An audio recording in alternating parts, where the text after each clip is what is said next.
Join the conversation. Join the conversation. You're with CapeTalk.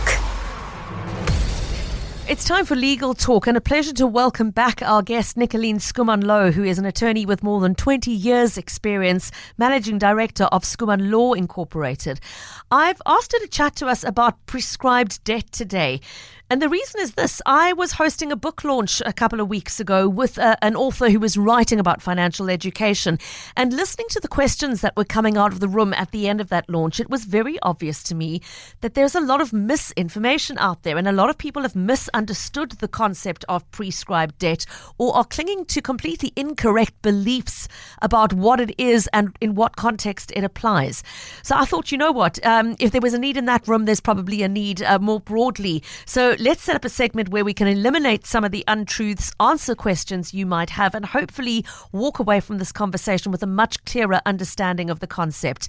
You are very welcome to send your question by WhatsApp to 072-567-1567. And if you wish to remain anonymous, that's absolutely fine. Just write the word anonymous at the very beginning of your message, please. And we will gladly respect that given the circumstances. Nicolene Schoeman-Louw, it's always a pleasure to have you on the show. Welcome back. Thank you so much for having me. It's a pleasure, Nicolene, and thanks for being willing to chat about this. Let's start with the sort of the definition of prescribed debt. What is it? Where in the law is it actually spelled out? Well, the concept of the prescribed debt is enshrined in the Prescription Act of 68 of 1969. So it's a really old piece of legislation. Yeah. Can you hear me? Yes, we can. Thank you. So the law dates back to 1969. It's a little bit staggering, Nicolene, that after all those decades of this concept being with us, there's still so many people who don't properly understand it. Absolutely. And if we look at the definition, it's actually a very simple concept in many ways. It is defined as the law that cancels a debt or a legal claim after a set amount of time has lapsed or passed. So as simple as that. It basically wipes the slate clean for us after a certain period of time in relation to any claims that someone may have had against you, and of course the flip side of the coin, that you may have had against someone else. Yeah, okay. So it does work both ways. And Nicolene, obviously morally, you need to, if you've borrowed money from someone, you need to pay it back. If you owe somebody money, we're not by any means suggesting that you should try to avoid paying what is rightfully due to somebody else. But as you've said, this works both ways. Do you want to maybe just chat about that, the circumstances under which you would advise somebody to call on the concept of prescribed debt? Absolutely. And I echo what you are saying, Pippa. It's really not about looking for a way in which we avoid our legitimate obligations owing to someone else. Absolutely not. But the law saw a need for a set of, let's call it certainty. In other words, that we don't have many, many years passing and no one calls up a debt that they feel is owing to them. Mm-hmm. So it was really to create that sense of certainty within the framework that we have to act upon this and not wait too long. So let's take a concrete example, for example. Yeah. Let's say you are borrowing some money from a family member. You may or may not be signing an agreement to that effect, but the understanding is that you'll pay this money back as you can, which often happens in a family or friendly context, as you can within 5 years from today's date. 5 years comes and goes. In terms of the Prescription Act, the lender has a period of 3 years starting from that 5-year mark. So if we're counting the days, or rather the years, from 2026, we're talking about 2031 being the 5-year mark, and 3 years from time period, then this claim will lapse if nothing happens. So the advice to anyone who feels money is owing to them because of a loan, because of some agreement they've entered into with someone else, you have to collect that money from them within a certain space and time. Now, it's important to note as well that some events may actually interrupt these 3 years. Okay. For example, if we go back to our family loan agreement, if the person who lent you the money phones you up one day and says, very uncomfortable question to ask, but remember you borrowed the money from me, 5 years has passed, 5 years and a month in now. Would you mind making some level of arrangement with me, please? And if this becomes a WhatsApp conversation or even an email conversation where this person says, absolutely, I have not forgotten, please pardon me, I will make an arrangement with you, then we kickstart the 3-year process all over again. So if there's a written acknowledgement of sorts where you say to that person, goodness, I'm sorry, I know I owe you the money, I haven't forgotten, I'll pay. Then every time we do that, we interrupt the prescription period and we reset the clock. So it's really important. Again, I'm not saying we should continue to give those indulgences. Often it's much less effort and it avoids a lot of potential cost and conflict if we just record the altered arrangement in writing and we commit to a payment date that is sustainable for everyone concerned. And we dispense with that and we pay our dues, so to speak. Nicolene, thank you for that. And very interesting. So a reminder that the minute the debt is acknowledged, that clock resets again. And they have another then 3 years to continue chasing. And obviously, again, one hopes that they don't have to keep chasing, that the debt can be settled as it should be. But it's not the case in all kinds of debts. And before we talk about the exclusions, let's elaborate on the inclusions. This does apply, as you've mentioned, to sort of interpersonal loans. Which other debts would fall under this sort of umbrella, Nicolene, that would qualify to prescribe after that 3-year window? So any, let's say the default position is 3 years, whether it's an interpersonal loan, whether it is a debt through a credit provider, in other words, perhaps a credit card, a personal loan, or some form of credit facility. Those will all have the 3-year prescription period attached to them. Of course, some financial instruments, for example, like bills of exchange, they have a longer period of 6 years. And then, of course, without adding more complexity, any debt involving government has a much longer period. That's a period of 15 years before it prescribes. And then any judgment, and I think this is very important for all the listeners, if there's a default judgment listed against your name on your credit record, that stands from a legal perspective for 30 years. Wow. 30. So that's very long. The minute, and that's why if nothing else to the listeners out there today, don't ignore a summons or even a letter of demand. The letter of demand is just a letter, but it's a precursor to the litigation. If you are receiving a summons from the sheriff, please don't ignore it. Thinking, I don't have money for an attorney, then go into your defense on own accord. The courts are there to assist the public.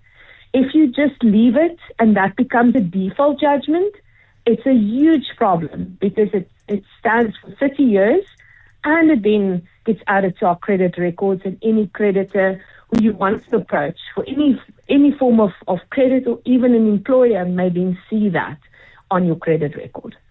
Now, Nicolene, while we're speaking of judgments, we've got a voice note in from a listener who has a question specifically relating to a judgment against his name. So I think it would be helpful to take a listen to that question.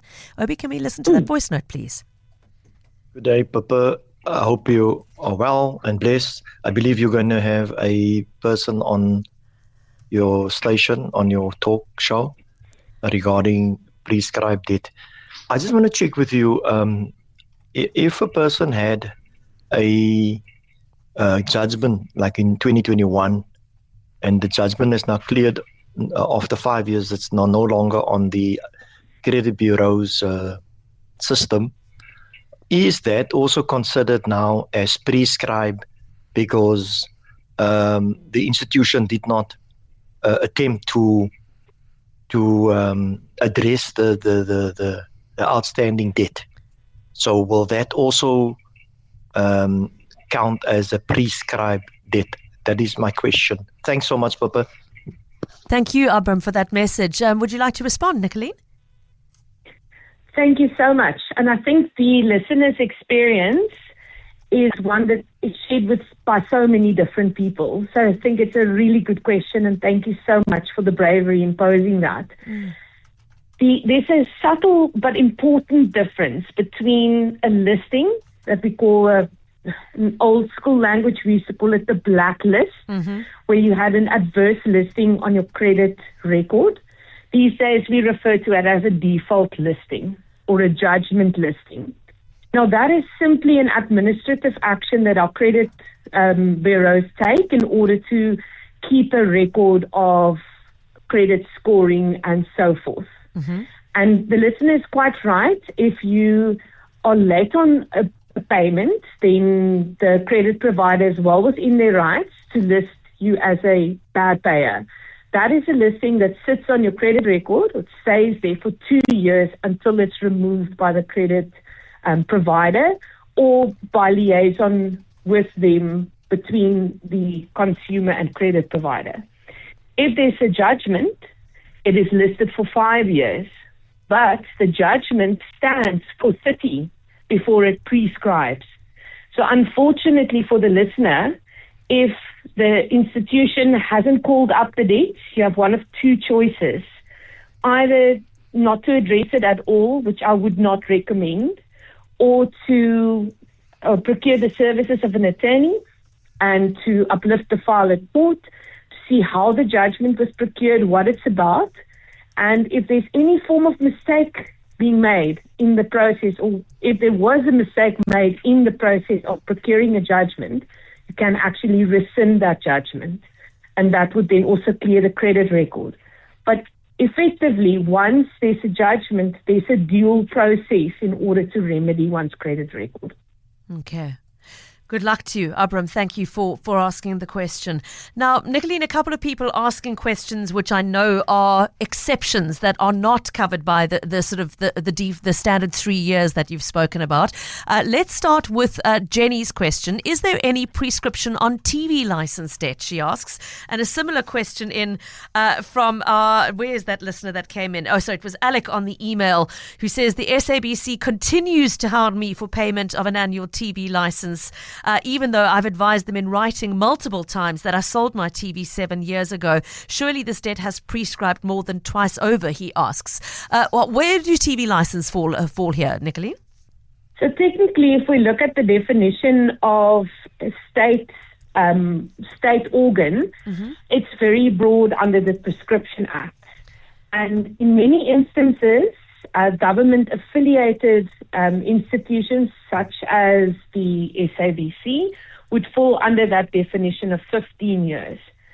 Unfortunately, in my personal experience in our firm, we've seen the administrative functions of institutions, not only such as the SABC or not only the SABC, many others as well, actually sell their book debts to debt collectors. And some of these debts have prescribed, and these debt collection agencies then contact these consumers in the hopes that one of them would interrupt prescription by saying, I'm sorry, I forgot to pay. And once that has happened, it's an open case once more. However, and I think we need to be very clear here, once a debt has prescribed, right? Once we've got the 3-year mark or the 6 or the 15, as the case may be, once it has prescribed, interruption cannot resurrect. In other words, if it's done, it's done. We cannot revive it. We can only interrupt it, and that's a very important distinction that I often find unscrupulous debt collection agencies try to confuse, and then having consumers unknowingly sign acknowledgements of debt for debt that has long ceased to exist. It cannot be revived, it can only be interrupted. So that's the important point. With SABC, I'm sorry to say, continue sending your notification to them. I don't owe you money. I do not have a device that qualifies me for having to pay for this license, and unfortunately you'll have to continue doing so. We can report unsolicited contact now through various channels under POPI. Yes. So perhaps that's something the listener would want to explore. Okay, that's worth a try. Alec, good luck to you. Roy is asking where municipal debt falls. He says, can a municipal debt become prescribed, say, after 30 years? And if not, can one still be sued for the full debt or just for the last few years, he asks. Well, municipal debt is a very interesting one. The default position is it prescribes. However, we've seen quite a few court cases and amendments in the law, particularly involving rates clearance. Mm-hmm. So often where the municipality issues rates clearance figures for purposes of property transfer, and later they realize there was an error, maybe on an arrear account that they never collected from the previous owner, then in many instances it actually causes a claim to ensue between the seller and the buyer and the municipality. But technically, yes, those prescribe, but it depends what it was exactly, what the arrear account was exactly for. So it would be good just to get an opinion on that, depending on the nature of the debt. Okay, thanks for that. I think just in closing, very important, Lisa asking, how do you check whether you still have outstanding or prescribed debt without running the risk of resetting the clock? And it's a difficult one. You can't, if you're phoning the store to say, I'm phoning to check whether my account has prescribed, if it hasn't, you run the risk of acknowledging, that call is acknowledging that you have the debt. What's the way around that, Nicolene? Well, I think it calls on us as consumers to maybe look at our own administration around our own affairs. To keep a record on own accord of any accounts you may have that are open, the account balances. Luckily, most are now available online. So if you're not sure if you are owing any money on any of your usual accounts, think of cell phones, think of bank loans, short-term loans, or maybe even clothing accounts, it would be worthwhile just maybe logging into your account and seeing if there is anything there, as opposed to making the inquiry by asking whether there's any prescribed debt. I would rather recommend that we just ask, is there anything outstanding? And then if they say yes, please send me an account. And then for you to look at the dates very carefully to see if the debt has perhaps prescribed or not, or to reach out to an attorney for advice. Okay, we have to leave it there, Nicolene. But as always, thank you so much for your time this afternoon. We appreciate you. Thank you so much for having me. Have a good day. You too. Nicolene Schoeman-Louw of SchoemanLaw Incorporated. And thanks. I'm sorry that we didn't get through quite all of the questions that came in at the last minute, but I hope that's given you a good, broad understanding.